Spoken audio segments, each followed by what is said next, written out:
Did you know that in the 1950s, American cars were built that were so rare and exclusive that today almost no one remembers they even existed? Some were true masterpieces of classic design, others were muscle cars disguised as luxury cruisers, and all of them shared one thing in common: they were unique, powerful, beautiful, and forgotten by time. In this video, we're going to uncover 10 production cars that defined an era through their rarity, innovation, and elegance. Models so scarce that even many collectors have never seen one in person. So, if you're passionate about classic, rare, and collectible cars, stick with us. This content is made for you. And before we begin, hit that like button if you've ever dreamed of having a 1950s American car in your garage. Subscribe to the channel if you want to keep traveling through the golden decades of automotive history. This isn't just about history, it's a celebration of everything that made the great cars of the past truly one of a kind. 1957 to 58, Cadillac Eldorado Brougham. Have you ever felt like a car could be closer to a piece of art than a machine? Well, get ready, because what you're about to discover isn't just an automobile, it's a statement of luxury, innovation, and exclusivity. The Eldorado Brougham. At first glance, it was impossible to ignore. Its elegant stainless steel roof gleamed like you were challenging the sun itself, and its long, majestic, flowing silhouette looked more suited for a red carpet than a road. Only 704 units ever left the factory, a number so low that owning one today is almost like possessing a forbidden treasure. But what really made it special couldn't be seen from the outside. This Cadillac was one of the first cars in the world to offer air suspension, allowing it to glide over the pavement like silk. And wait, there's more. Magnetic tumblers in the cup holders? Yes. A factory original perfume hidden in the dash? That too. This car didn't just transport you, it seduced you. It whispered, "Relax, the world can wait." Under that imposing hood, the Eldorado Brougham housed a heart worthy of its legendary status. A 6-liter V8 capable of delivering around 325 horsepower. It was powerful, smooth, and whisper quiet, as if Cadillac wanted its customers to fly without making a sound. This wasn't a car built to race. It was built to dominate the road with elegance, like someone walking into a ballroom without ever raising their voice. The Eldorado Brougham was General Motors' indulgent fantasy, a bold and refined attempt to show what Cadillac could do when cost was no concern. Each unit cost nearly $8,000 back in the day, more than a Rolls-Royce. But that wasn't the point. This car wasn't made for the masses. It was built for presidents, movie stars, and that one-in-a-million person who truly understood what it meant to embrace excess with class. One jaw-dropping detail: each unit came with a custom accessory set, including a handheld mirror, lipstick, and even a tissue dispenser. It's like Cadillac said, "You want luxury? We'll give you a rolling palace and dress it accordingly." 1956 to 58, Studebaker Golden Hawk. Few times in automotive history has there been such a provocative balance between aggression and elegance as the one achieved by the Golden Hawk. This car didn't ask for permission to get your attention. It just took it. Its design was bold, almost daring its contemporaries to keep up, and honestly, few ever did. Debuting in 1956, the Golden Hawk wasn't just a visual one-off with that commanding grille and those tail fins that looked like they were slicing through the wind. It also hid a mechanical beast beneath its sculpted sheet metal, ready to challenge everything people thought they knew about the Studebaker name. This wasn't a car for quiet gentlemen. It was a muscle car before the term even existed. In its original version, it came equipped with a 5.8-liter V8 borrowed straight from Packard, supercharged with a McCulloch blower, which pushed out around 275 horsepower. That kind of power put it nose to nose with the best American sports cars of its era. It was fast, loud, and unapologetically bold. But the Golden Hawk wasn't just about speed. It knew how to dress for the occasion. Inside, it offered a refined cabin with chrome accents, precision gauges, and upholstery that blended sportiness with sophistication. Every curve of the dashboard seemed drawn to seduce the driver, to remind them they were sitting in something far from ordinary. And you know what makes it even more fascinating? Its rarity. Only 4,071 units were produced in its first year, and very few survive in good condition today. That makes it a true gem for collectors, but also a symbol of an era when American car design broke boundaries and dared to dream big. No matter how you look at it, the Golden Hawk wasn't just a car, it was a statement of style, of power, of individuality. Can you imagine seeing it in your rearview mirror in 1956? There was no ignoring it then, and even today, it's simply unforgettable. 1954 to 55, Hudson Italia.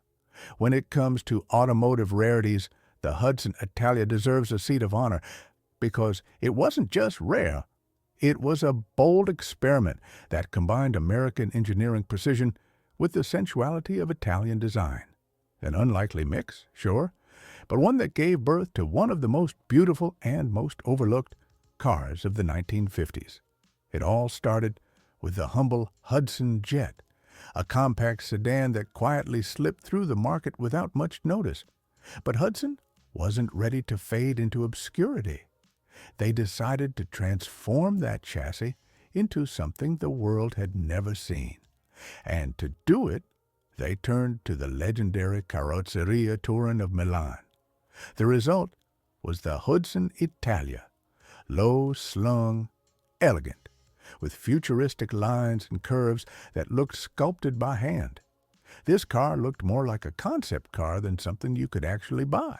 And that's exactly what makes it so fascinating.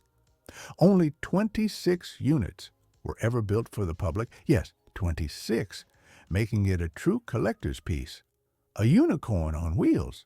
Under the hood, the Italia housed a 3.3-liter inline-six, capable of producing around 114 horsepower. It wasn't built to race, it was built to be seen and admired and remembered. Inside, it was pure art. White and red leather seats, a wraparound center console, and chrome details that caught the light like gemstones. But the Hudson Italia had one major problem. It was too far ahead of its time, and far too expensive. In an era when most cars cost under $2,000, the Italia was priced at over $4,800. The public just didn't get it.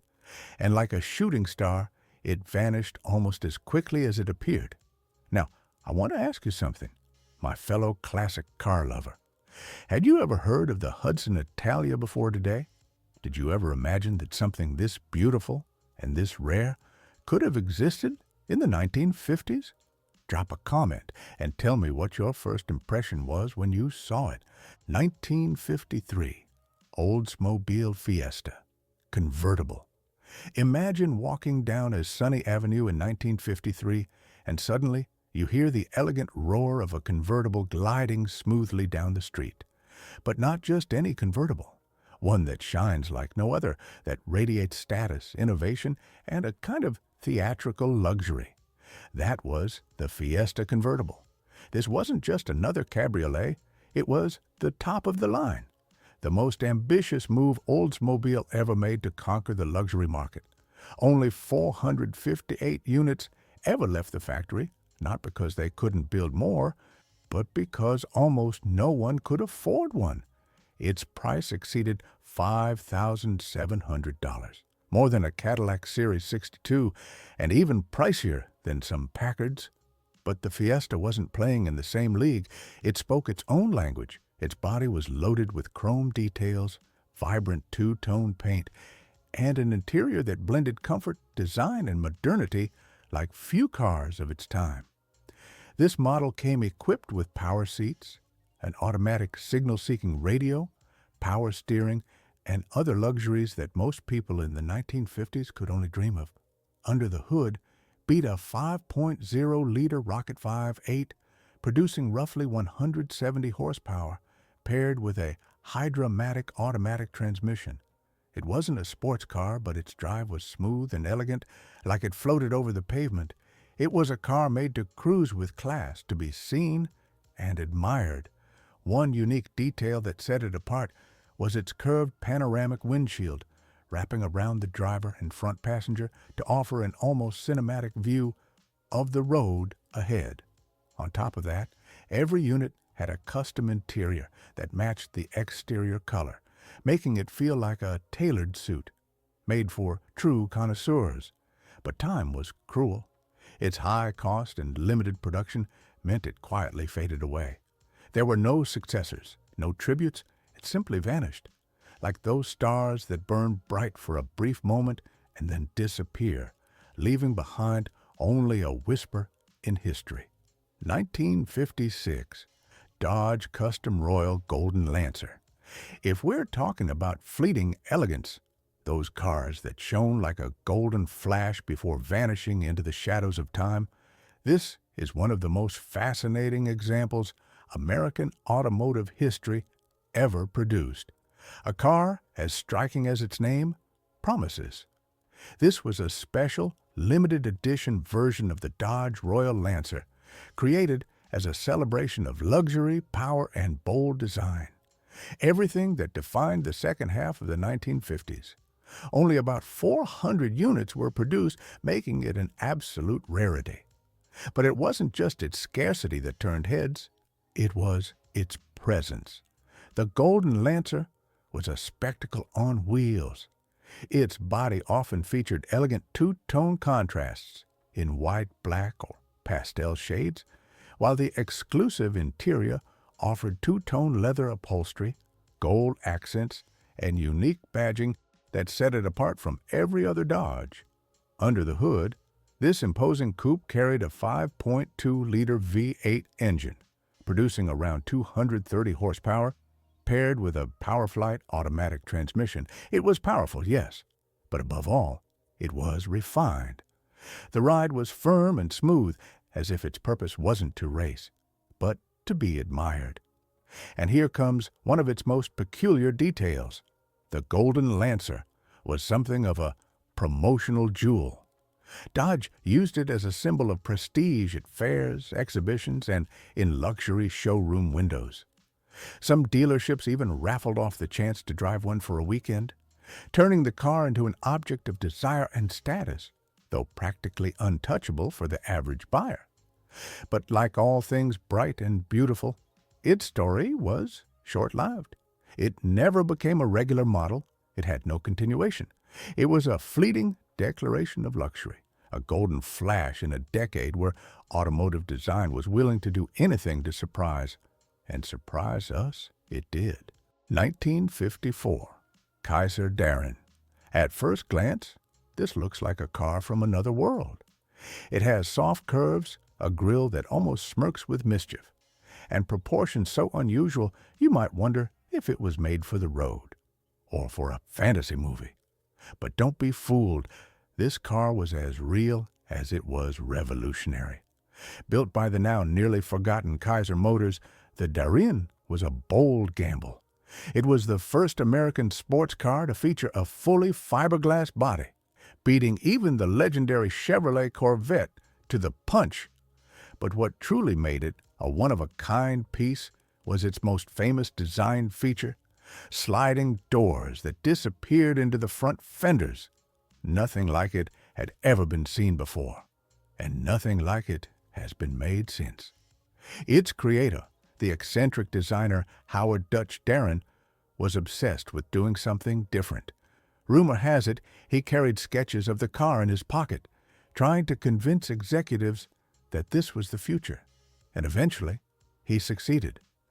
The Darrin was unveiled as a handcrafted jewel, with a low, stretched silhouette, a refined interior, and a design so exclusive that only 435 units were ever built. Under the hood, the Darrin wasn't exactly a race machine, but it delivered what you'd expect from a lightweight roadster. It used a 2.6-liter Willys F-head inline six, producing about 90 horsepower, enough to move with agility and style. Its lightweight and aerodynamic body made it ideal for sunny coastal drives in California, if you were lucky enough to own one. But the project was born at a tough time. Kaiser was already facing financial trouble, and while the Darrin attracted attention, it didn't generate enough sales. To make matters worse, a snowstorm buried the finished cars parked outdoors for weeks, literally freezing their chances of success. A tragic symbol for a model that deserved so much more. And now I want to ask you directly, fellow classic car lover, have you ever seen a car with doors like that? Would you like to see that kind of innovation in modern cars? Let me know your thoughts in the comments. This channel isn't just about showcasing history, it's about bringing it back to life with you. 1956, Chrysler 300B. In a year when most American cars were still dancing to the rhythm of chrome and elegance, Chrysler decided to do something absolutely daring. It created a 2-ton beast with a race engine hidden beneath a tuxedo. And that's how the 300B was born, a car many consider the very first true American production muscle car. Yes, it was a sedan, but one that played by entirely different rules. Only 1,102 units were built, each aimed at a very specific kind of driver, someone who wanted class on the outside and fury under the hood. Its appearance was imposing, with solid lines, a low stance, and a grille that practically growled, "You'd better move aside!" And it wasn't an empty threat. Under the hood was a 5.8-liter, 354 cubic inch Remy 5.8 engine, producing a jaw-dropping 355 horsepower, a figure in 1956 that felt ripped from a Daytona track. It was paired with a 2-speed PowerFlight automatic transmission, but what really stunned people was its raw acceleration. It could hit 60 miles per hour in under 9 seconds. In the 1950s, that kind of performance was reserved for European sports cars, not American luxury sedans. The 300B wasn't just powerful. It was the first American production car to offer more than 1 horsepower per cubic inch. This wasn't just marketing, it was a technical milestone, a clear signal to enthusiasts that something was shifting in the industry. Comfort was still important, but now performance mattered too. And let's not forget, this machine wasn't cheap. It cost significantly more than most cars in its class, and every unit came with specially reinforced components, stiffer suspension, high-performance brakes, and wider tires. It wasn't just a fast sedan, it was a platform ready for the racetrack. In fact, the Chrysler 300B was a regular presence in NASCAR, where it built a formidable reputation. In a world dominated by Ford and Chevrolet, this car burst onto the scene like a muscular gentleman, elegant but brutal. It didn't growl, it thundered. 1952 to 55, Lincoln Capri Coupe. When you think of Lincoln, you probably picture limousines, quiet luxury, long, elegant cars for presidents and tycoons. But there was a brief yet glorious moment in time when Lincoln put on leather gloves, strapped on a helmet and goggles, and charged headfirst into the toughest race in the world. That car was the Lincoln Capri Coupe. Built between 1952 and 1955, the Capri was the crown jewel of Lincoln's lineup. A coupe with understated yet commanding lines, refined interiors, and all the comfort technology the era could offer. But what made it truly fascinating was that behind its dignified aura lay a wild side no one expected. The Capri was a beast of endurance at the legendary Carrera Panamericana. This race, held in Mexico in the early 1950s, was considered one of the most dangerous in the world. Harsh terrain, blistering heat, thousands of kilometers on unpaved roads, and there, racing against lighter, sportier European cars, was the Lincoln Capri, heavy, imposing, and determined to prove that luxury could have guts. The result? Astonishing. The Capri won its class for 3 consecutive years, 1952, 1953, and 1954, stunning the racing world and earning a reputation for durability, power, and reliability that the Lincoln brand had never known before. It became more than a luxury car. It became an elegant warrior. Mechanically, the Lincoln Capri Coupe came with a 5.2-liter Y-block V8 in its early versions, which evolved into a 5.6-liter V8, producing up to 225 horsepower in the 1955 models. Paired with the turbo-drive automatic transmission, it was a machine built not only for comfort, but for devouring miles. What's most fascinating is that, despite its racing success, the Capri was never mass-produced.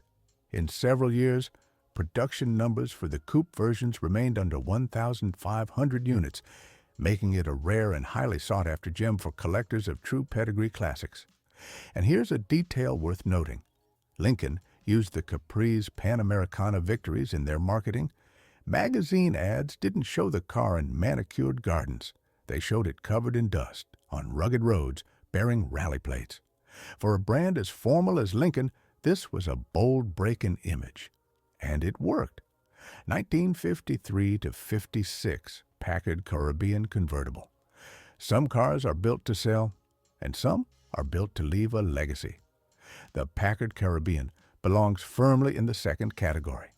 It was the bold response from a historic brand that, sensing the tides of change, decided to go out with something magnificent before surrendering the throne. Between 1953 and 1956, Packard produced fewer than 1,800 units of this majestic convertible. Each one was practically a piece of rolling art, handcrafted with an obsessive attention to detail. What stood out immediately was the tritone paint. No other production car at the time offered such a bold combination. This wasn't just luxury, it was style with personality. But if the exterior was striking, the interior was a show of its own. The reversible upholstery allowed you to flip the seat cushions and change the interior's look, like your car had a double identity, one for the day and one for the night. Who else was doing that in the 1950s? No one, only Packard. The Caribbean wasn't just a visual marvel. Under the hood lived a 5.8-liter V8 that, in its final iteration, delivered around 310 horsepower, fed by dual 4-barrel carburetors. That put it on par with the era's top-tier performers. The twin Ultramatic automatic transmission and rear torsion bar suspension gave it a smooth, floating ride worthy of any American luxury flagship. But the Caribbean was more than power and finish. It was a symbol of defiance. At a time when Packard was being squeezed by fierce competition from Cadillac and Lincoln and under pressure from looming mergers, the Caribbean was its way of shouting, "We're still here, and no one builds cars like we do." The 1956 model, the last of its kind, is widely considered the most luxurious Packard ever made. It was also one of the final chapters before the brand faded after merging with Studebaker. Ironically, its farewell was also its masterpiece, a swan song in convertible form. If you've made it this far, then you already know. These cars weren't just machines. They were statements of style, of innovation, of an era when America dreamed big and wasn't afraid to take risks. Now, we want to hear from you. Which one of these models surprised you the most? If you could pick just one to park in your garage, which would it be? Tell us in the comments. Your opinion doesn't just matter to us. It gives this channel life. Because here, we don't just talk about cars. We remember them. We feel them. We celebrate them.